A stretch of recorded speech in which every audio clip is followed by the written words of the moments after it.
جب رزق تنگ ہونے لگے صدقہ دے کے رب سے کاروبار کر لو، صدقے سے تمہارے رزق میں اضافہ ہوگا۔ یہ رب کا وعدہ ہے اور اللہ کے وعدے جھوٹے نہیں ہو سکتے۔ رزق کی برکت کا ایک اور بہت بڑا ذریعہ النکاح ہے۔ فرمایا اگر تم نکاح کرو گے، تم فقیر ہو وہ تمہیں غنی کر دے گا۔ لوگ کہتے ہیں بچہ پیروں پہ کھڑا ہو لے تو پھر نکاح کریں گے۔ اللہ کہتا ہے تم نکاح کرو، ہم پیروں پہ کھڑا کر دیں گے۔ ہمارا فلسفہ اپنا ہے، اس کا حکم اپنا ہے۔ وہ کہتا ہے ابھی تو یہ اپنے لیے نہیں کماتا، تو جو آئے گی اس کو کہاں سے کھلائے گا؟ میاں جس نے آنا ہے اس نے اپنا رزق لے کے آنا ہے۔ تو بچوں کی شادیاں کرو، اگر وہ جوان ہو گئے رزق نصیب ہو۔ اپنے اہل خانہ کو نماز کے حکم دینے سے رزق بڑھتا ہے، کیونکہ جو صبح کا وقت ہوتا ہے یہ رزق کے بٹنے کا وقت ہوتا ہے، اور جس گھر میں صبح کے وقت لوگ سوئے ہوئے ہوتے ہیں وہاں بے برکتیاں ہوتی ہیں۔ تو طلوع فجر سے لے کر کے طلوع آفتاب تک اپنی اولاد کو، بیوی کو، بچوں کو نہ سونے دیں۔ اس وقت رزق بٹنے کے لمحے ہوتے ہیں۔ کثیر دعائیں مانگیں، تلاوت کلام مجید پڑھیں، اور نماز فجر مرد حضرات مسجدوں میں جا کے باجماعت ادا کریں، اور گھروں میں جو ہے وہ بیٹیاں بہنیں مصلے بچھا لیں، تو اللہ کی رحمتوں کا نزول ہوگا۔ اب ایک حدیث میں رزق کے اضافے کا ایک اور نسخہ ارشاد کیا گیا۔ میرے حضور نے فرمایا جو شخص یہ چاہتا ہے کہ اس کے رزق میں برکتیں ہو اور اس کی عمر میں اضافہ ہو تو وہ اپنے رشتہ داروں کے ساتھ سلوک اچھا کرے۔ رشتہ داروں کے ساتھ اگر اچھا سلوک کرو گے تو پھر تمہارے رزق میں برکت ہو۔ غریب ہیں تو ان کی مدد کرو، ان کی بیٹیوں کی شادیاں اپنے ذمے لے لو اگر اللہ نے آپ کو وسعت دی ہے، ان کی پریشانیاں بانٹ لو، ان کا قرضہ ہے تو اتارنے کی کوشش کرو، ان کو مشکلات سے نکالنے کی کوشش کرو۔ تم ان کو مشکلات سے نکالو گے، اللہ تمہیں مشکلوں سے نکالے گا۔ تمہارے رزق میں بھی برکتیں ہوگی اور تمہارے مال میں بھی برکتیں ہوں۔ فرمایا بہتر صدقہ وہ ہے جو ناراض غریب رشتہ دار کو دیا جائے۔ اگر وہ پھنس گیا ہے، مجبور ہے، ناراض ہے، تو اس کو اگر دیں گے تمہارا نفس اس میں شامل نہیں ہوگا، تو یہ افضل صدقہ ہے جو ہر صورت میں قبول ہی قبول ہے۔ رزق کے اضافے کا ایک اور سبب الاحسان الی الضعفاء، جو کمزور لوگ ہیں ان کے ساتھ اس نے سلوک کرنا۔ الانفاق علی طلبۃ العلم، طالب علموں پہ خرچ کرنا، یہ بھی رزق میں اضافے کا سبب اور ذریعہ ہے۔ وہ حضرت بابا فرید نے کہا نا چھٹا رکن دین کا روٹی ہے۔ گھر میں کچھ نہ ہو تو پھر نہ نماز اور نہ ہی دیگر امور کی لذت آتی ہے، تو یہ رزق فراواں اور وسیع اور مبارک نصیب کر دے اللہ۔ تو اس کے لیے ایک اور وظیفہ میں دیتا ہوں، اور وہ یہ کہ مغرب کے بعد 21 مرتبہ سورۃ الکوثر پڑھ لیں، کثرت ہو جائے گی انشاءاللہ۔ اول خدوشی پڑھ لیں، 5-7 منٹ لگتے ہوں گے، تو سورہ کوثر 21 مرتبہ روزانہ مغرب کی نماز کے بعد پڑھیں۔ اور اگر بہت زیادہ مسائل ہیں تو ہر نماز کے بعد پڑھ لیں، تو انشاءاللہ آپ دیکھیں گے کہ گھر میں برکتیں اترتی محسوس ہوں گی، انوار کا نزول ہوتے محسوس کریں گے۔ تو یہ وہ رزق کے اسباب ہیں، اگر ہم اختیار کر لیں تو ہم اللہ کی خاص رحمتوں کے حقدار ہوں گے۔ اگر فن سے، علم سے آتا ہو رزق، تو میاں صاحب فرماتے ہیں بے وقوفاں دے نوکر ویکھے دانش مند سے آنے۔ بے وقوفاں دے نوکر ویکھے دانش مند سیانے۔ انگوٹھا چھاپ شخص ہوتا ہے اور MBA جو ہے تعلیم کے حامل، اس کے منشی بیٹھے ہوئے ہوتے ہیں، تو پھر اگر علم سے کمال آتا ہوتا تو جو ہے وہ فن سے دولت ملتی ہوتی، تو پھر اس انگوٹھا چھاپ کو کیسے ملتی؟ اور یہ جو اتنا تعلیم یافتہ ہے، ماہر معاشیات ہے، یہ تو تنخواہ پہ کام کر رہا ہے، اور وہ جو ہے وہ دولت کا اسے حساب ہی نہیں ہے کہ کتنی ہے۔ تو اس لیے اللہ فرماتا ہے کہ یہ مت سمجھو کہ یہ تمہارے فن کا کمال ہے، یہ تمہاری جو ہے وہ محنت کا نتیجہ ہے۔ اللہ فرماتا ہے اولم یعلموا، کیا انہیں نہیں پتا؟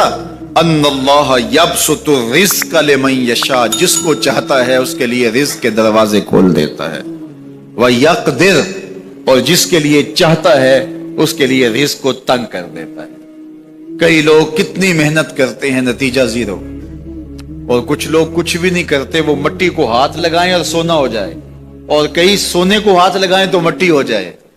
تو پھر کوئی طاقت کار فرما ہے نا،